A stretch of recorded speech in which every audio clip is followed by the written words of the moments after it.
Hello friends, मेरा नाम सोनी कुमारी है। स्वागत है आपका अपने चैनल विजय क्लासेस पे। आज की ये वीडियो हमारी होने वाली है असेसमेंट सीरीज़ की दूसरी वीडियो। जिससे पहले वीडियो में मैंने असेसमेंट का इंट्रोडक्शन कराया था और इस वीडियो में असेसमेंट के जितने भी बचे हुए टॉपिक्स हैं उसको आज हम लोग डिस्कस करेंगे। वीडियो स्टार्ट करने से पहले मैं बता दूं, अगर आपने मेरे चैनल को सब्सक्राइब नहीं किया है तो मेरे चैनल को सब्सक्राइब करें और साथ ही अपने जो भी डाउट्स हैं टॉपिक से रिलेटेड आप मुझे कमेंट सेक्शन में बोले ताकि मैं उस टॉपिक पे वीडियो बना सकूं और आपको उससे मदद मिल सके। आप जितने जल्दी टॉपिक्स बताएंगे उतनी जल्दी आपको वीडियो प्रोवाइड कर दी जाएगी। अगर आप रात में भी मेरे को टॉपिक्स देते हो तो मैं सुबह में भी आपको वो वीडियो प्रोवाइड कर दूँगी। तो स्टार्ट करते हैं आज के इस वीडियो को। Definition: The term assessment refers to all those activities undertaken by teacher and their student in accessing themselves to provide data as feedback to modify the teaching learning process in which they are engaged in. मतलब assessment वो जो activities है जो teachers या फिर उनके students use करते हैं अपने आप को एक्सेस करने के लिए, और जो भी डाटा होता है या फिर इन्फॉर्मेशन होता है उसको फीडबैक की तरह यूज़ करके टीचिंग लर्निंग प्रोसेस को मॉडिफाई करने का कोशिश करते हैं। क्यों? ताकि इम्प्रूवमेंट हो सके। क्यों? ताकि डेवलपमेंट हो सके। तो साफ और सिंपल शब्दों में कहेंगे, it is done to improve the performance of child. It is done to improve the performance of child मतलब बच्चों की जो भी परफॉर्मेंस है उसको इम्प्रूव करने के लिए असेसमेंट का यूज़ होता है। बच्चे का इम्प्रूवमेंट कैसे होगा उसका परफॉर्मेंस? जब जो पाठ्यचर्या होगी या फिर जो भी टेस्ट हम लोग डिज़ाइन करेंगे वो उसके लेवल के हिसाब से, उसके एज के हिसाब से, उसके साइकोलॉजी के हिसाब से या फिर जो भी उसकी योग्यता क्षमता है उन सब को ध्यान में रखते हुए जब हम कोई पाठ्यचर्या या फिर टेस्ट डिज़ाइन करेंगे तो उसका परफॉर्मेंस क्या होगा? अल्टीमेटली इंक्रीज़ होगा, इम्प्रूव होगा। ठीक है, तो डेफिनेशन आपको साफ समझ में आ गई। अगर कोई डाउट हो तो मुझे कमेंट सेक्शन में ज़रूर बोले। नेक्स्ट टॉपिक पे चलते हैं। Factors affecting learning growth of child. Factors affecting learning growth of child मतलब छात्र के अधिगम में कौन कौन सी फैक्टर्स होती है जो उसे अफेक्ट करती है या फिर प्रभावित करती है। तो कौन कौन सी हो सकती है? स्कूल के अलावा या फिर टीचर्स के अलावा ऐसी कौन कौन सी फैक्टर्स हो सकते हैं जो अधिगम को, छात्र के अधिगम को प्रभाव कर सकते हैं। पहला हो गया पेरेंट्स। ऑफकोर्स पेरेंट्स होंगे। पॉइंट्स में देखते हैं, फिर मैं एक एक करके डिस्कस करते जाऊँगी। पहला होगा parents, second point is peers, third point is other teacher and fourth point is community members. Parents कैसे? स्कूल के बाद जितना भी टाइम होता है, जो भी मेजर टाइम होता है, बच्चा कहाँ व्यतीत करता है? अपने घर में व्यतीत करता है। पेरेंट्स को अपने बच्चे की मेरिट, डिमेरिट, खूबी और कमियों की बखूबी ज्ञान होती है, जिससे वो टीचर्स की क्या कर सकते हैं? हेल्प कर सकते हैं उसके असेसमेंट को इम्प्रूव करने के लिए। तो पहला फैक्टर पेरेंट्स हुए। नेक्स्ट है पीयर। पीयर कैसे होगा? छात्र का जो भी ग्रोथ है या फिर जो भी ग्रोथ है वो सबसे ज़्यादा कंफर्ट कहाँ रहता है? अपने पीयर्स में रहता है, अपने फ्रेंड्स के बीच में रहता है। तो उनको, उनकी फ्रेंड्स को उनकी कमियां, खूबियां या फिर गुण, जो भी गुण अवगुण है उनको बहुत अच्छे से पता होता है कि मेरे फ्रेंड्स को ये डांस बहुत अच्छा आता है, मेरे फ्रेंड बहुत अच्छा खेलता है। ये सब सबसे ज़्यादा ज्ञान किसके पास रहता है? बच्चों के बारे में, उनके पीयर्स के बारे में। तो पीयर्स भी हेल्प कर सकते हैं या फिर ये पीयर का हेल्प लेके टीचर इन सारे बच्चों का असेसमेंट को इम्प्रूव कर सकता है। फिर नेक्स्ट पॉइंट है अदर टीचर। क्लास टीचर के अलावा भी बच्चे कोई टीचर्स होते हैं जिनसे वो ज़्यादा ओपन रहते हैं, बहुत ज़्यादा कंफर्ट रहते हैं और उनसे अपनी समस्याओं, प्रॉब्लम्स को शेयर करते हैं। उनका हेल्प लेकर क्लास टीचर क्या कर सकता है? बच्चे को असेसमेंट को इम्प्रूव कर सकता है। एक स्ट्रैटेजी तैयार करके इन सारे पॉइंट्स को लेके, पेरेंट्स से हेल्प लेके, उनके सहपाठियों से हेल्प लेके या फिर कोई और टीचर जिससे बच्चा ज़्यादा कंफर्ट है उसको लेके उसके असेसमेंट को क्या कर सकते हैं? इम्प्रूव कर सकते हैं। इन सब के बावजूद एक और पॉइंट है जिससे बच्चा का अधिगम को ज़्यादा प्रभाव पड़ता है, वो है कम्युनिटी मेम्बर्स। जो उसके आस पड़ोस के लोग हो गए या फिर जो भी कुछ इन्फ्लुएंशियल फैमिली मेम्बर्स हो गए, जैसे कि कोई रिश्तेदार बहुत दिन के बाद आता जाता रहता है या फिर उसके आस पड़ोस के लोग जो भी उसके सोसाइटी में रहते हैं वो लोग भी उसके ग्रोथ में क्या करते हैं? बहुत ज़्यादा छाप छोड़ते हैं, बहुत ज़्यादा प्रभाव डालते हैं।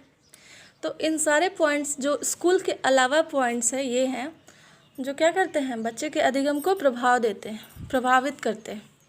इस सब से ये साबित होता है assessment is a qualitative analysis of child's growth. समझ में आया? क्वालिटेटिव मतलब उसका गुण पे फोकस करना, मतलब कितना विकास हुआ है आप ये काउंट नहीं कर सकते हैं। आपसे अगर कोई पूछे कि आपका कितना विकास हुआ है, आप गिन के बताओ, मेरे को केजी में बताओ, या फिर मेरे को तुम बताओ कि कितना केजी तुम्हारा विकास हुआ है, आप ये कर सकते हो? नहीं कर सकते हो। लेकिन आप उसको डिस्क्राइब कर सकते हो कि बच्चा को पहले बोलना नहीं आता था, वो बोलना सीख गया है, बच्चा अब चीज़ों को समझने लगा है, बच्चा अब लिखने लगा है, अब बच्चा अब पढ़ने लगा है। मतलब आप उसके जो कैरेक्टरिस्टिक है उसको आप डिस्क्राइब कर सकते हो, मेज़र नहीं कर सकते। क्वालिटेटिव का यही मतलब होता है कि आप लैंग्वेज में उसके गुणों का, उसके बिहेवियर को आप डिस्क्राइब कर सकते हो, उसको माप नहीं सकते हो। ठीक है, तो ये टॉपिक यहीं पे ख़त्म होता है। और नेक्स्ट हमारा जो टॉपिक है वो है पर्पस ऑफ असेसमेंट। इसका पहला पॉइंट है assessment for learning, assessment of learning second point, third point is improving teaching learning process and fourth point is protecting academic standards, fifth point है फीडबैक फॉर टीचिंग। ठीक है, तो पहले point को discuss करते हैं। इन दोनों का हम लोग कंपेयर करके पढ़ लेते हैं। असेसमेंट फॉर लर्निंग यानी formative assessment, assessment of learning यानी समेटिव असेसमेंट। इन दोनों में सबसे मेन डिफरेंस लेके आप चलेंगे कि ये जो इंस्ट्रक्शन होता है या फिर जो भी लर्निंग होता है उसके बीच में होता है। इसका एग्जांपल आप यूनिट टेस्ट ले सकते हैं। जैसे यूनिट टेस्ट क्या होता है, जो भी आप कक्षा में पढ़ रहे हैं उसके बीच में होते रहता है, एक एक वीकली यूनिट टेस्ट या फिर यूक्लिड टेस्ट होते रहता है। वो यूनिट टेस्ट हो गया। इसका क्या होगा, समेटिव असेसमेंट का मतलब फाइनल एग्ज़ाम जो होता है, एकदम फाइनल, जिसमें आपको डिग्री दे दी जाता है कि आप अगले क्लास में आ जाते हैं। नेक्स्ट पॉइंट जो है improving teaching learning process. Teaching learning process को इम्प्रूव करना इसका प्राइमरी पर्पस इसलिए है क्योंकि अगर टीचिंग अगर इम्प्रूव नहीं होगा तो लर्निंग इम्प्रूव नहीं होगा, और लर्निंग इम्प्रूव नहीं होगा तो क्या होगा, पूरा एजुकेशन सिस्टम बिगड़ जाएगा। तो इसको जो भी क्या बोलते हैं कि जो टीचर्स हैं या फिर जो लर्नर्स हैं वो कैसे उत्पन्न होते हैं, वो एक दूसरे से इंटरेक्ट करके ही उत्पन्न होते हैं। अगर टीचिंग को इम्प्रूव करना है तो लर्निंग को आपको स्ट्रॉन्ग करना होगा, और लर्निंग को अगर इम्प्रूव करना है तो आपको टीचर्स उस हिसाब से रखने होंगे जो बच्चों की क्षमता, योग्यता या फिर उसकी साइकोलॉजी के हिसाब से पाठ्यचर्या या फिर कोई भी कंटेंट को उनके सामने रिप्रेजेंट करे। तो ये है इसका प्राइमरी एम हो गया या फिर पर्पस हो गया, इम्प्रूविंग टीचिंग लर्निंग प्रोसेस। और इन सारे पर्पस में सबसे ज़्यादा इम्पॉर्टेंट यही है। फिर आ गया प्रोटेक्टिंग एकेडमिक स्टैंडर्ड, मतलब जो भी एकेडमिक है उसके स्टैंडर्ड को मेंटेन करने के लिए उसको क्या क्या चीज़ का ज़रूरत पड़ेगा, जो उसके एक्सपर्ट्स हो गए या फिर जो भी स्किल्ड पर्सन है उनका मतलब उनका होना ज़रूरी है। या फिर कोई भी स्टैंडर्ड सेट होता है, जैसे कि मान लीजिए कि आपको ऑब्जेक्टिव क्वेश्चंस ही पूछने चाहिए सब्जेक्टिव के ऊपर। क्यों? क्योंकि ऑब्जेक्टिव में एक ही आंसर है और वो फिक्स है। और ऐसे टाइप मान लीजिए सब्जेक्टिव में आप ऐसे टाइप क्वेश्चंस लेते हैं, उसमें टीचर अगर 5 मार्क्स का क्वेश्चन है तो बच्चा अगर लिखता है एक पैराग्राफ तो टीचर पर डिपेंड करता है वो कितना मार्क्स देता है, 3 भी दे सकता है, 4 भी दे सकता है, 5 भी दे सकता है। लेकिन ऑब्जेक्टिव में क्या है, उसको अगर एक है और उसने ऑप्शन 1 या 2 पे टिक किया है और वो ऑप्शन राइट है तो उसको 1 मार्क्स उसको देना ही पड़ेगा। तो एक स्टैंडर्ड फॉर्म हो गया। तो एकेडमिक के स्टैंडर्ड को मेंटेन करने के लिए, प्रोटेक्ट करने के लिए आपका जो भी क्यूमुलेटिव रिकॉर्ड होगा वो हेल्प करेगा सबसे ज़्यादा किसी भी स्टूडेंट को एक डिग्री या फिर सर्टिफिकेट प्रोवाइड करने के लिए। ठीक है, नेक्स्ट है feedback for teaching, assessment for learning and assessment of learning. दोनों के रिजल्ट से मेन एम क्या है, दोनों का बच्चा के जो लर्निंग है उसको इम्प्रूव करना, दोनों को इम्प्रूव करना। और कोई भी एक वेल डिज़ाइन टास्क वही होता है जो बच्चों को स्कोप दे उसके अचीवमेंट को शो करने के लिए कि कितनी मतलब जितना भी एक्सपेक्टेड उसका लर्निंग डिज़ायर था या फिर ऑब्जेक्टिव था उसमें उसको कितना अचीव हुआ है। या फिर एक वेल डिज़ाइन टास्क वो भी होगा जो बच्चे को अचीवमेंट को डिस्कर्न कर सके, मतलब उसको डिवाइड कर सकते हैं या फिर कौन सा बेटर है, कौन सा एवरेज में है, किसको रेमेडियल क्लास की ज़रूरत है, उस सब में डिवाइड कर सके।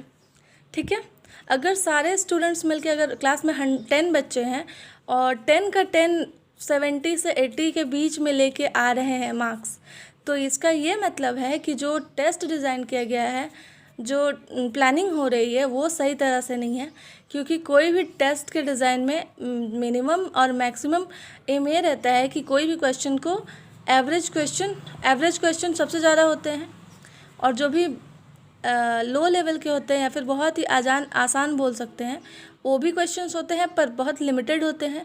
आसान और डिफ़िकल्ट क्वेश्चन एक बराबर या फिर बहुत कम मात्रा में रहती है, सबसे ज़्यादा क्वेश्चंस एवरेज में रहती है। तो उनको ऐसे क्वेश्चंस ज़रूर रखने चाहिए कि कुछ जो ब्राइट स्टूडेंट्स हैं वो 10% का क्वेश्चन अटैम्प्ट कर लें, और वहाँ पे जो लो बच्चे हैं या फिर पुअर परफॉर्मेंस वाले बच्चे, वहाँ पे वो कैच उतना नहीं कर पाते। तभी तो डिस्कशन हो पाएगा ना, कौन हाई लेवल पे है, कौन एवरेज में है, कौन पुअर पे है। ठीक है, तो ये है फीडबैक टीचिंग के लिए। तो आज का हमारा ये वीडियो यहीं पे समाप्त होता है।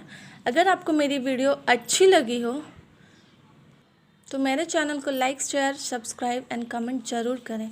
अपने सारे प्रॉब्लम्स को मुझे कमेंट सेक्शन में ज़रूर बताएं फ्रेंड्स, जिससे मैं आपके लिए नई वीडियोज़ लेके आऊँ और आपको हेल्प हो। Thank you.